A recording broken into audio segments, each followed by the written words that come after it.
भाजपा को यहाँ बीहपुर विधानसभा में खड़ा करने वाले, पैदा करने वाले हमारे स्वर्गीय चाचा बाबू बलभद्र चौधरी जी का 22 तारीख को एनडीए का पटना में बैठक था, जिसमें कि नीतीश जी को भाजपा के तरफ से कहा गया कि आपको हम उपराष्ट्रपति बना देते हैं। तो उन्होंने प्रस्ताव रखा, नहीं, मेरे बेटे को पहले यहाँ का मुख्यमंत्री बना दीजिए, तब हम भारत का उपराष्ट्रपति बनेंगे। जी एक ऐसे मजे हुए खिलाड़ी हैं जिनको किसी से भी सर्टिफिकेट लेने की ज़रूरत नहीं। शराब के लिए अगर आपको ज़रूरत हो तो शराब यहाँ सप्लाई करने वाला गांव में 20 ठो 25 ठो लड़के का यही धंधा है। देखिए, राजनीति में बदलाव की बात सभी कोई करते हैं, लेकिन बदलाव कैसे होगा इस पर आज तक किसी ने भी चर्चा नहीं किया है। और इस वक्त मेरी मौजूदगी भागलपुर ज़िले के बीहपुर विधानसभा में है और बीहपुर विधानसभा से जनसुराज के जो है संभावित प्रत्याशी पवन चौधरी जी हमारे साथ मौजूद है। आइए इनसे सीधे बातचीत करते हैं और इन विधानसभा की जो है क्या कुछ कमी है और क्या कुछ इसमें पिछड़ेपन का कारण है, इनसे सबसे पहले चर्चा करते हैं। सबसे पहले सर स्वागत है आपका। सर आपसे पहला सवाल, जैसा कि आप सबसे पहले बीजेपी में थे, फिर बीजेपी के बाद आपने जनसुराज को चुना, क्यों आपने जनसुराज को चुना? हम जनसंघ काल से इसी पार्टी से जुड़े हुए हैं। 1977 में जब जनता पार्टी बना, सब पार्टी मर्ज कर गया तो हम जनता पार्टी में हो गए, और उसके बाद 80 में जब सब पार्टी टूट गई तो फिर बीजेपी बनी। तो हम बाय बॉर्न जन्मजात मेरा परिवार हम लोग जनसंघी थे, और 1980 में से पहले मेरा जन्म हो चुका था। हम वही नहीं, हम संघी थे, हमने आईटीसी ओटीसी सब चीज़ किया है, तब पर भी हम भाजपा से जुड़े रहे। भाजपा को यहाँ बीहपुर विधानसभा में खड़ा करने वाले, पैदा करने वाले हमारे स्वर्गीय चाचा बाबू बलभद्र चौधरी जी थे। ये मास्को था, उन्होंने जन जन से संपर्क करके और भाजपा को यहाँ खड़ा किए और उनका स्वर्गवास हो गया। वो 3 बार चुनाव भी लड़े, कुछ का वोटों से वो पराजित हो जाते थे। जात पात ये वो जो होता है सामाजिक बात, वो गड़बड़ा जाते थे। तो तब पर भी हमने भाजपा को पकड़े रहा। तो सर अभी आपने भाजपा को आखिर क्यों छोड़ा और आपने जनसुराज का दामन थामा, इसका कोई कारण? भाजपा अभी बिहार में नेतृत्व विहीन है।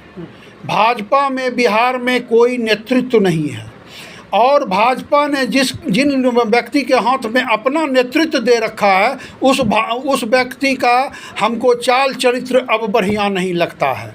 वो मंच पर ही अश्लील हरकत करते हैं माताओं एवं बहनों के साथ। नीतीश कुमार की बात कर रहे हैं आप? हाँ, उनको भी लेंगे। अभी हमारे एनडीए गठबंधन के मुखिया हैं, बिहार के मालिक हैं, तो उनको तो लेना ज़रूरी है ना। अभी भी भाजपा उसी चेहरे पर लड़ना चाहती है।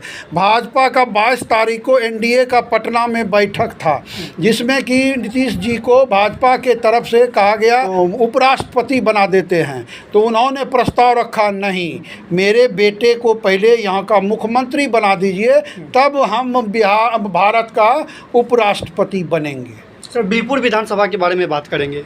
यहाँ के जो वर्तमान विधायक है, क्या विकास किए हैं पिछले 5 साल में? देखिए, आप भी बीहपुर के विधायक बनेंगे और आपको जो सरकारी योजना करने के लिए सरकार पैसा देगी, उस पैसे को हर हाल में आपको जनता के बीच सड़क नाली के विकास में खर्च करना पड़ेगा, और उसी पैसा का उन्होंने उपयोग किया है। यहाँ जहाँ तक हमारे एक मित्र हैं, छोटे भाई हैं, पंकज भाई ने जो आपको एक शब्द उठाया था उनके बारे में कि बीहपुर में वो कार्यालय चलाते हैं, तो जितने भी पिछलग्गू कार्यकर्ता हैं उनको वह अपना का योजना का लाभ दे के और उससे कार्यालय में पैसा लेते हैं।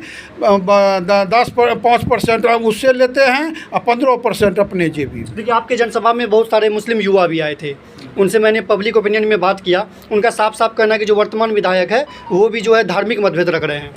देखिए, धार्मिक मतभेद से समाज नहीं चल सकता है।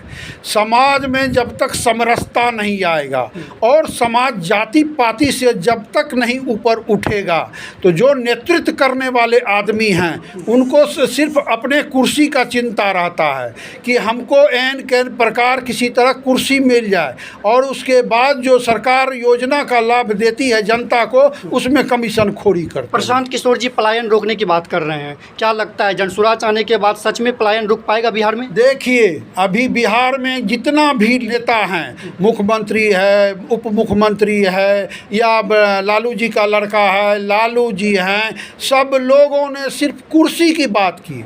और प्रशांत जी एक ऐसे मजे हुए खिलाड़ी हैं जिनको किसी से भी सर्टिफिकेट लेने की ज़रूरत नहीं है, जिसके इसी कारण से चाहे वो प्रधानमंत्री हो, चाहे मुख्यमंत्री हो, चाहे लालू जी का लड़का हो तेजस्वी यादव, किसी का आवाज़ नहीं उठता है प्रशांत किशोर के विरुद्ध। किसको? क्योंकि उनका छवि एकदम साफ है, उनके दामन पर कोई तरह का दाग नहीं है। उन्होंने प्रधानमंत्री का 3 साल मॉनिटरिंग किया और नरेंद्र मोदी को प्रधानमंत्री बनाए, वो उस समय उनका व्यापार था। सर, प्रशांत किशोर में ऐसा क्या है जो बिहार में लालू और नीतीश में नहीं है? प्रशांत जी उतने पढ़े लिखे और सुलझे आदमी हैं, उनको जीवन में हर चीज़ प्राप्त हो गया। पूरा देश प्रशांत किशोर जी को जानता है। आज परिचय के मोहताज किसी राज्य में नहीं है, लेकिन प्रशांत जी को लग रहा है या लगा कि हमने अपने जीवन में सब चीज़ कर लिया, अगर बिहारी वासियों के लिए कुछ नहीं किया तो मेरा जीवन निरर्थक है। शराबबंदी को लेकर क्या कहेंगे बिहार में? शराबबंदी नीतीश जी ने लागू जिस उद्देश्य से किया, पूर्णतः वो फेल हो गए।